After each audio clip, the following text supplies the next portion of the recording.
네, 할렐루야. 요즘 저희 집 딸 현영이가 이제 이모네 집 가서 이제 아르바이트를 하고 있습니다.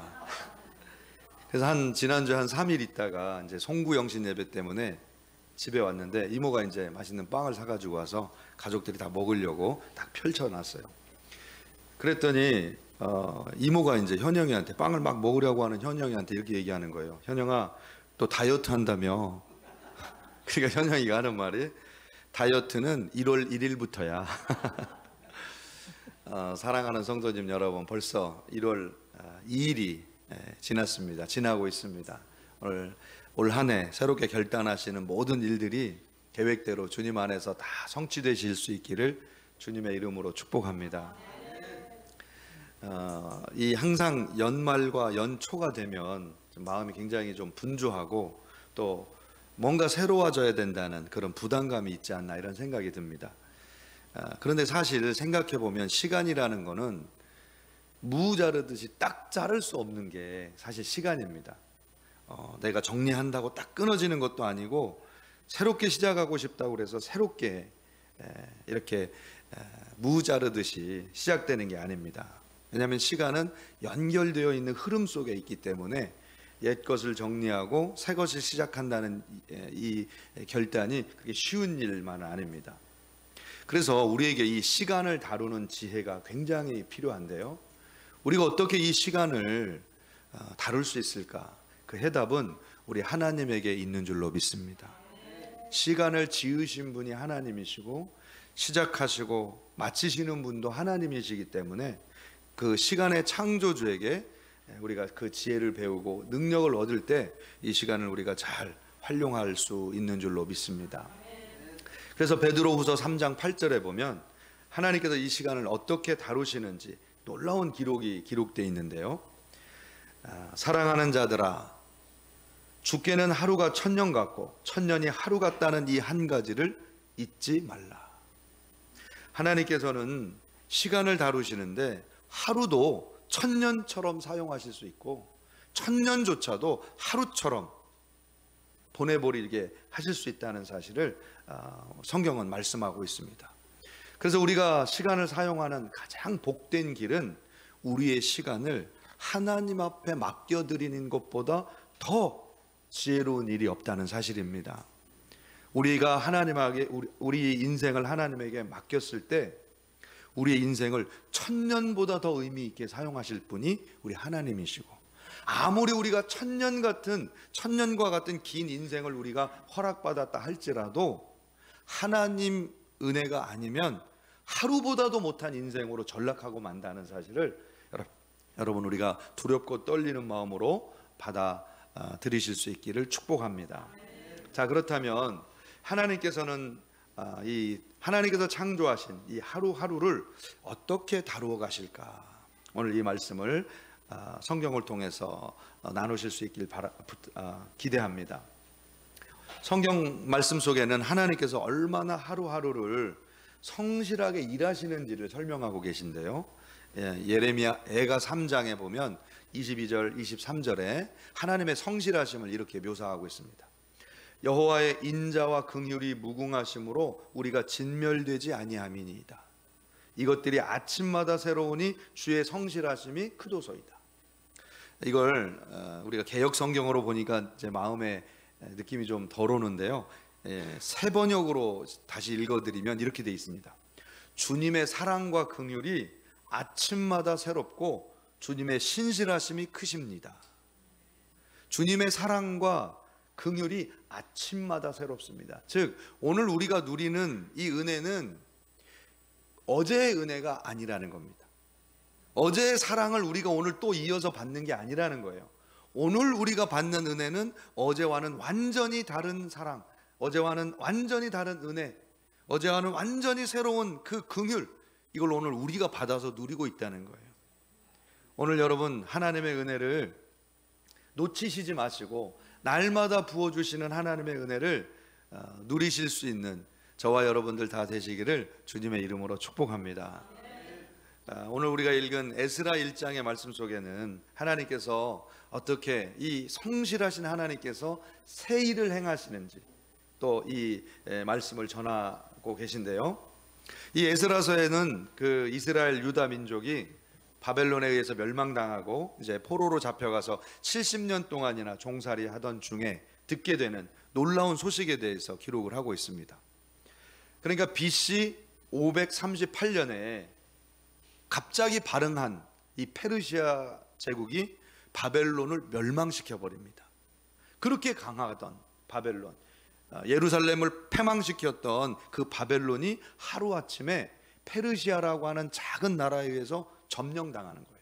그리고 고레스, 우리 역사서에는 키루스라고 되어 있습니다. 키루스, 성경에는 고레스라고 기록이 되어 있습니다. 이 키루스 왕에 의해서 바벨론이 멸망당하고, 키루스 제1년 첫째 해에 이스라엘 백성들이 고향으로 돌아가도 좋고 또 성전을 지어도 좋다고 하는 칙령이 발표되는 겁니다. 오늘 그 이야기가 기록되어 있습니다. 역사적인 순간이죠. 하나님께서는 그 일을 새 일을 시작하는 하나님의 감동으로 이루어졌다, 이렇게 설명을 하고 있습니다. 여기에서 우리가 하나님께서는 어떻게 역사와 시간을 다루시는지를 우리가 깨달을 수 있는데요, 몇 가지로 함께 은혜를 나누도록 하겠습니다. 첫 번째로, 하나님은 오늘 속에서 미래를 만들어 가신다라는 사실을 우리가 발견할 수 있습니다. 다시 한번 말씀드리겠습니다. 하나님께서는 오늘 속에서 미래를 만들어 가신다. 오늘 성경 본문 1장 1절에 보면 바사왕 고레스 원년에 하나님께서 예레미야의 입에서 선포됐던 그 예언을 이루게 하시려고 고레스 왕을 감동시키셨다, 이렇게 설명하고 있습니다.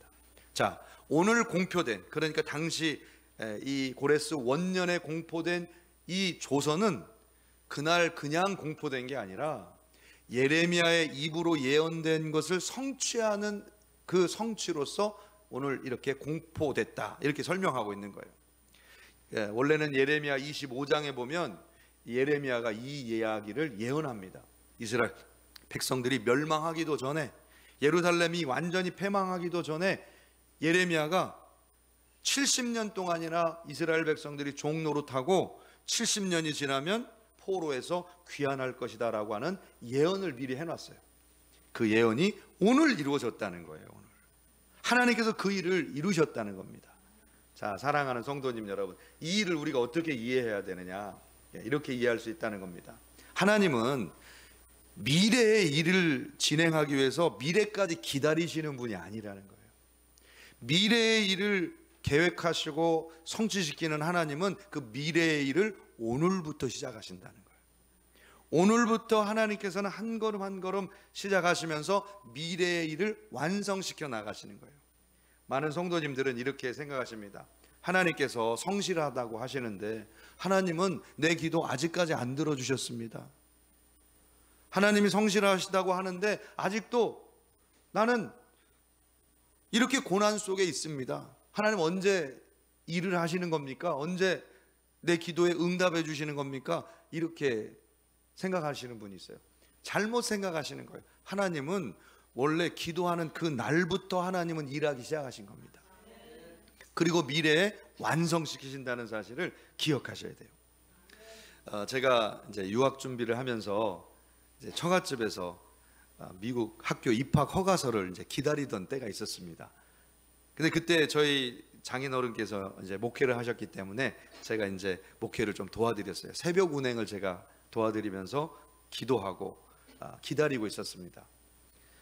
그때 제가 이제 밤새 기도하고 아침에 차를, 교회 밴을 몰고 동네를 이제 한 바퀴 도는 거죠. 성도님들이 나와 계시면 다 픽업을 해서 이제 예배당에 모시고 가고, 예배당에서 기도 드리고, 이제 끝나면 또 이제 모셔다 드리고 다 한 겁니다.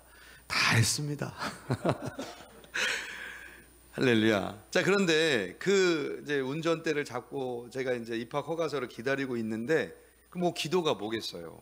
하나님 언제 응답해 주십니까? 하나님 저를 좀 복 주세요. 하나님 응답해 주세요. 언제 응답해 주십니까? 이제 이렇게 기도하면서 운전대를 잡았는데 운전대 잡던 생각이 나요. 이렇게 매일 똑같은 일상을 이제 도는 거죠. 매일 똑같이 쳇바퀴 돌듯이 새벽 운행을 막 돌고 있었어요.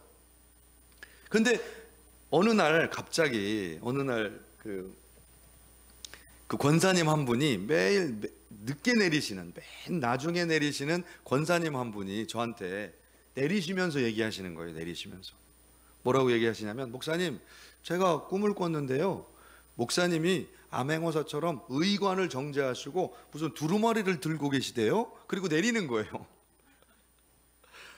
그때 제가 무슨 느낌을 받았겠어요? 응답 왔다. 그리고 나서 며칠 있다가 합격 통지서를 이메일로 받았습니다. 할렐루야. 아멘. 합격 통지서 오실 거예요. 제가 하루하루 아무 일도 안 일어나는 것 같고, 하루하루 그냥 똑같은 것 같아요. 하나님 언제 내 기도에 응답해 주시는지 너무너무 답답한 거예요. 이거 기도해도 하나님이 이거 들어주시는가, 그런 갈등이 막 될 때가 있어요. 그런데 제가 응답을 받는 순간 무슨 생각이 들냐면, 하나님께서 바쁘게 일하셨다는 생각이 들어요. 한국하고 미국하고 왔다 갔다 하시면서 하나님이 바쁘시게 일하신 거예요. 그리고 그 날이 되자 저를 다 길을 예비하시고 통지서도 보내시고 다 이렇게 저를 인도하셔서 유학까지 이렇게 하게 인도하신 하나님의 은혜에 감사와 찬송과 영광을 돌립니다. 할렐루야.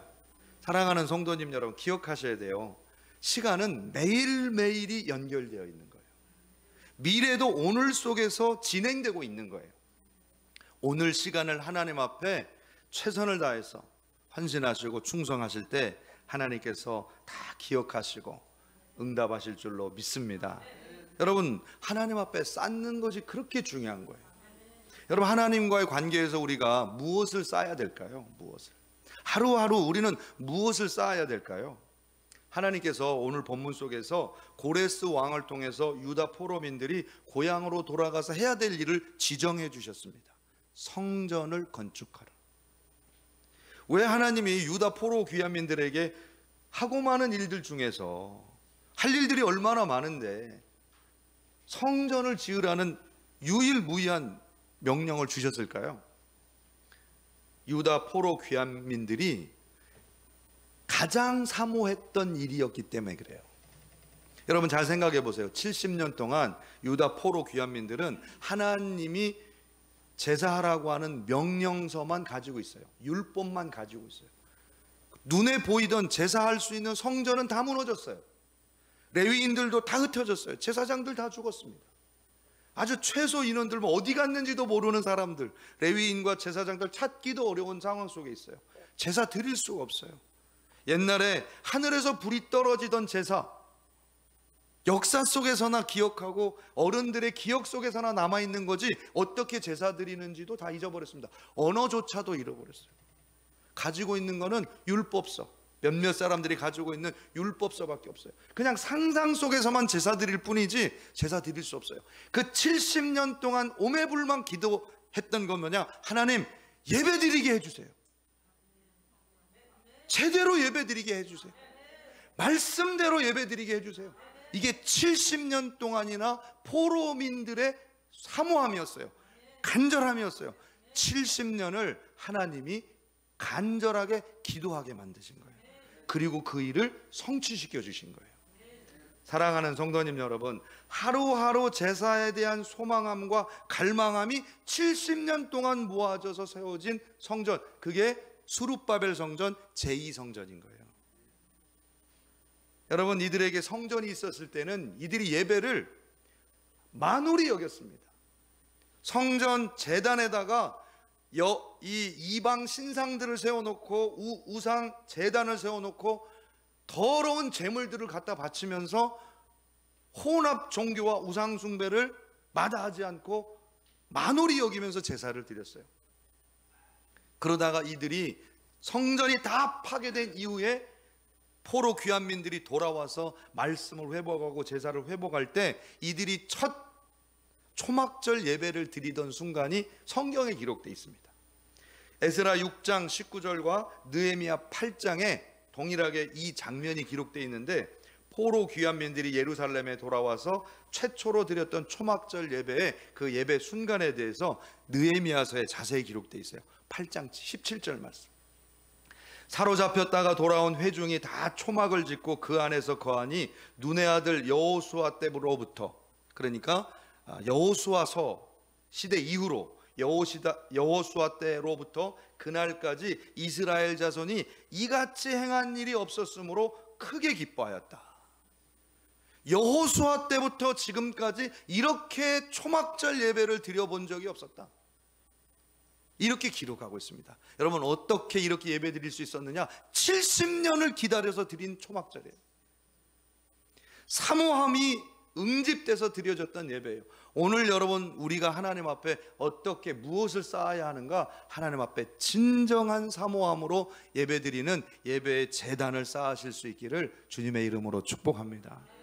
여러분, 아브라함에게도 이것을 요구하셨고, 이삭에게도 이것을 요구하셨고, 야곱에게도 이것을 요구하셨고, 다윗에게도 이것을 요구하셨고, 오늘 저와 여러분에게도 이것을 요구하시는 거예요. 하나님께서 오늘을 성실하게 이끌어 가시는 그 은혜가 우리의 미래를 결정한다는 사실을 기억하실 수 있기를 주님의 이름으로 축복합니다.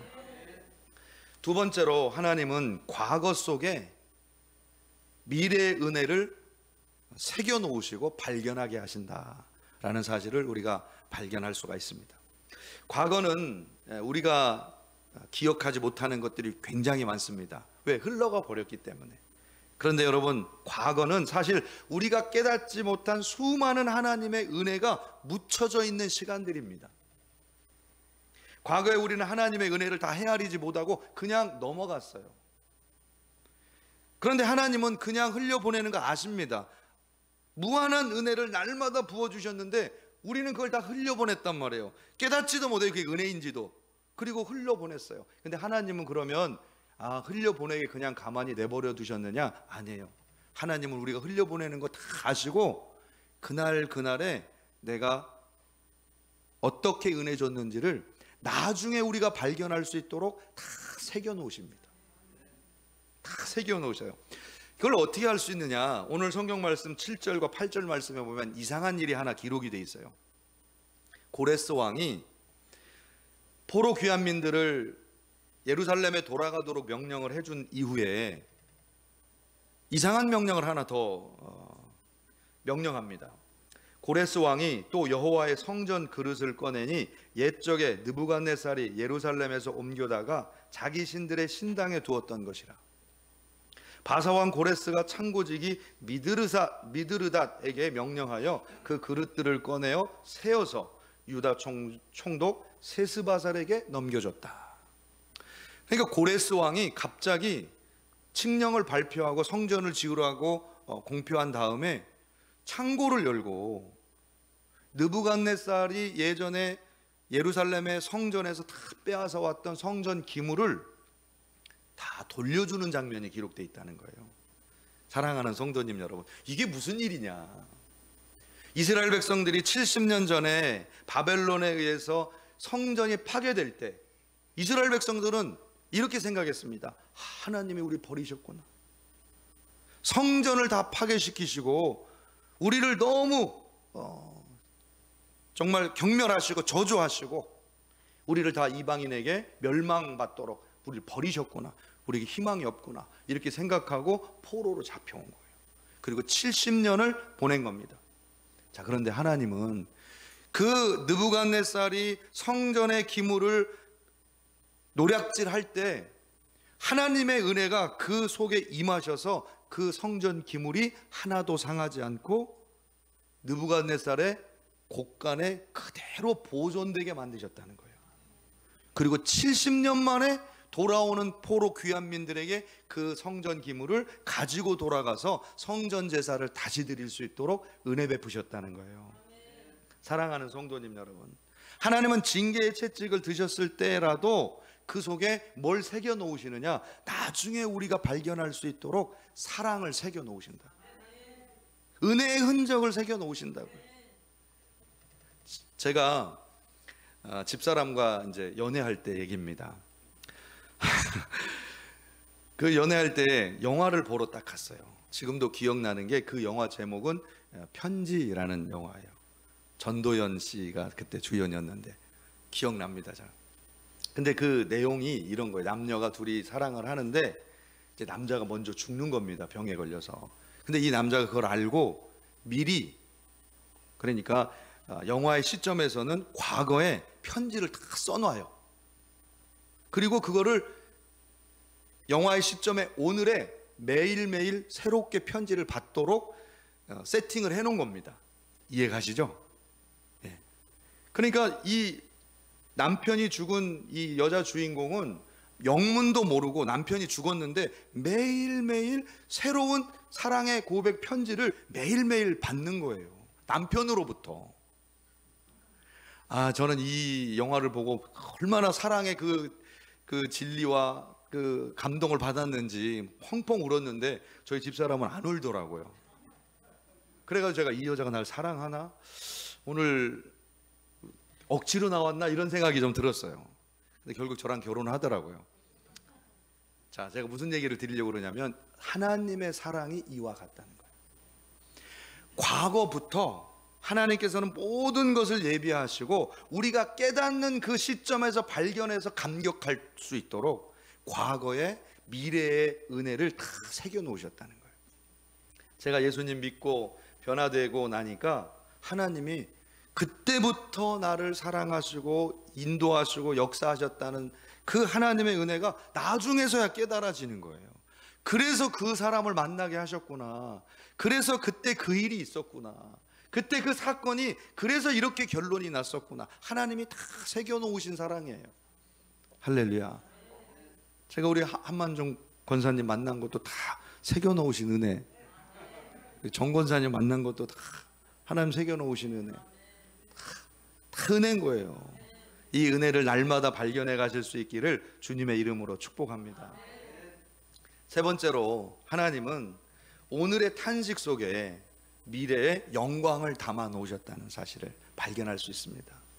오늘 성경 말씀 에스라 3장 12절에 보면 이스라엘 그 포로 귀환민들이 성전에 돌아와서 이제 성전 지대를 놓는 장면이 나옵니다. 이제 기초 공사를 한 거예요. 근데 기초 공사를 했는데 이 기초 공사 현장을 바라보고 그 포로 귀환민들이 펑펑 웁니다. 특별히 그 노인 세대들이 과거의 솔로몬 성전의 영광을 눈으로 목격했던 사람들이 오늘 지어지고 있는 이 기초공사를 하고 있는 성전의 모습이 너무 초라해서 펑펑 우는 거예요. 통곡을 했다 그렇게 돼 있어요. 그런데 젊은 세대들은 그 성전이 지어진다는 사실 하나만으로도 감격하고 기쁨의 탄성을 지르는 거예요. 그러니까 다른 사람들이 들을 때 이건 통곡 소리인지 기쁨의 소리인지 분별할 수 없는 이상한 외침의 소리가 들렸다는 겁니다. 여러분, 우리가 하나님께서 일하시는 것을 살펴보면 통곡 속에 기쁨이 섞여 있고 기쁨 속에 통곡이 섞여 있다는 사실을 우리가 아셔야 돼요. 이 통곡과 기쁨이 혼재된 외침, 이것을 하나님께서 신비롭게 우리 인생 속에 담아 놓으시는데요. 이 통곡의 현장에서 하나님의 말씀을 증거했던 한 선지자가 있었습니다. 그게 학개라는 선지자예요. 이 통곡의 현장에 있었어요. 학개가. 그리고 그 백성들에게 이렇게 선언을 합니다. 너희 가운데 남아있는 자 중에 이 성전의 이전 영광을 본 자가 누구냐? 이제 이것이 너희에게 어떻게 보이느냐? 이것이 너희 눈에 보잘것없지 아니하냐? 그러나 이 성전의 나중 영광이 이전 영광보다 크리라.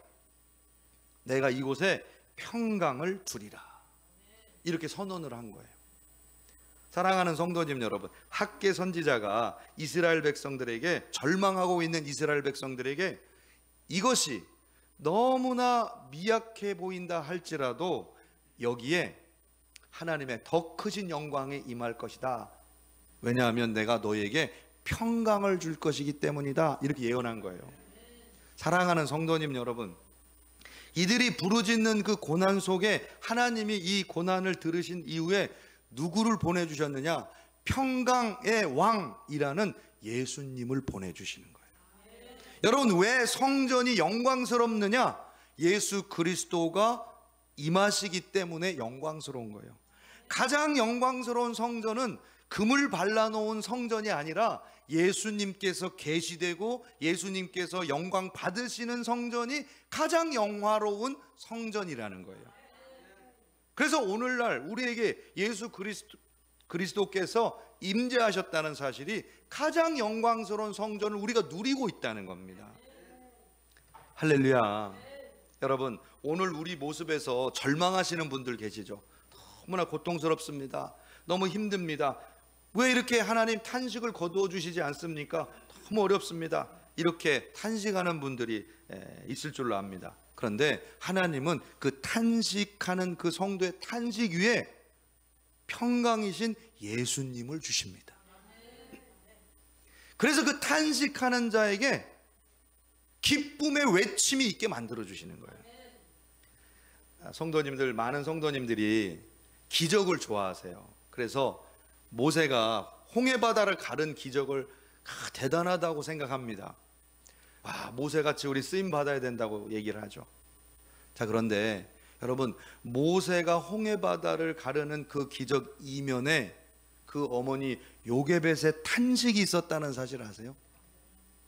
요게벳이 모세를 살리기 위해서 탄식하며 기도하다가 방법이 없어서 갈대나무로 상자를 만들어서 역청을 바르고 나일강에다가 그 어린아이를 띄워보내면서 탄식하면서 하나님을 부르짖었던 그 탄식의 외침, 여러분, 그 외침이 모세를 살렸고 그 모세를 통해서 홍해바다가 갈라졌다는 사실을 기억하시길 바랍니다. 여러분, 홍해바다가 갈라질 때 성경에 보면 동풍을 부르셨다 이렇게 돼 있어요. 동풍. 동쪽에서 서쪽으로 불어오는 동풍을 밤새 불게 하십니다. 왜 하필이면 동풍을 불게 하셨을까? 동풍을. 여러분, 모세를 띄워 보냈던 그 나일강이 동쪽에서 서쪽으로 흐르는 땅, 그 강입니다. 나일강에 수없는 어머니들이 아이들을 던져가면서 우리 아이들을 살려달라고, 이 나라와 이 백성들을 살려달라고 탄식하며 기도했던 그 기도의 호흡들, 푸뉴마, 그 호흡들이 모여져서 불어왔던 바람, 이 바람이 동풍인 거예요.